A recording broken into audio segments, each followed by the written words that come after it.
दोस्तों, legal and legal की जानिब से आप सभी को होली और रमज़ान का दूसरा जुमा बहुत बहुत मुबारक।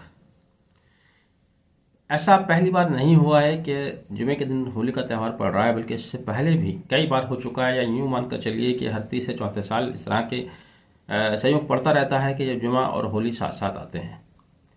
इस देश के लिए, जहाँ हिंदू और मुसलमान सब एक साथ रहते हैं, मिलजुल कर रहते हैं, उनके लिए इससे ज़्यादा खुशी की बात क्या हो सकती है। जुमे के दिन होली, और वो भी रमज़ान के जुमे के दिन होली साथ साथ पड़ रही है। यहाँ सरकार को, प्रशासन को बिल्कुल भी परेशान होने की ज़रूरत नहीं है।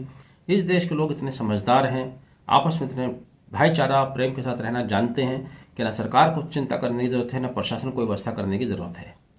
जिसकी बानगी आपके सामने है, मेरठ के शहर काजी जो आज इस दुनिया में नहीं रहे, जिन्होंने हिंदुस्तान में सबसे पहले और उनकी ज़िंदगी का यह आखिरी फैसला लिया कि होली की वजह से जुमे का वक्त थोड़ा आगे बढ़ाया जा रहा है, और वो भी इसलिए क्योंकि उनको लग रहा था कि कुछ शरपसंद हैं, कुछ बदमाश किस्म के लोग हैं जो जानबूझकर कोई हुड़दंग कर सकते हैं, कोई बदतमीजी कर सकते हैं।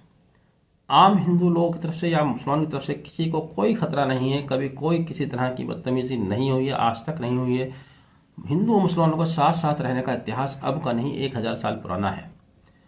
जब पुलिस नहीं थी, प्रजातंत्र नहीं था, अदालतें नहीं थी, तब भी हिंदू मुसलमान साथ साथ रहते थे। लेकिन इतिहास में कोई एक भी ऐसी घटना दर्ज नहीं है जब होली के दिन या किसी त्यौहार के दिन दोनों मजहब के लोग आमने सामने आए हों। बल्कि सैकड़ों, हजारों, लाखों ऐसे उदाहरण हैं जब दोनों मजहब के लोग मिलजुल कर साथ साथ मनाते हैं। ये बात अलग है कि मुसलमानों को रंग से परहेज है, ठीक उसी तरह से जिस तरह से वेजिटेरियन को नॉन वेजिटेरियन से परहेज होता है, नॉन वेज से परहेज होता है।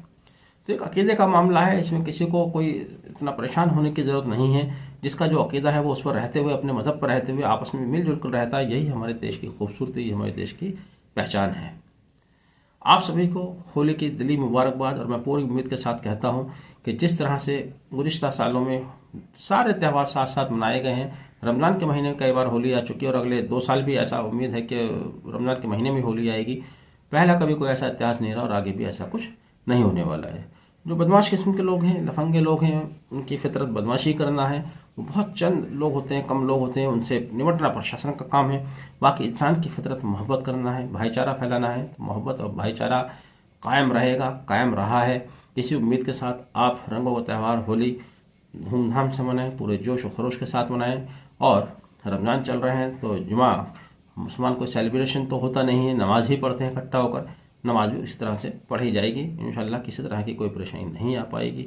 एक बार फिर से आप सभी देशवासियों को, सभी लोगों को होली की दिली मुबारकबाद, बहुत बहुत मुबारकबाद। आपने वीडियो आखिर तक देखा, thank you, have a nice day.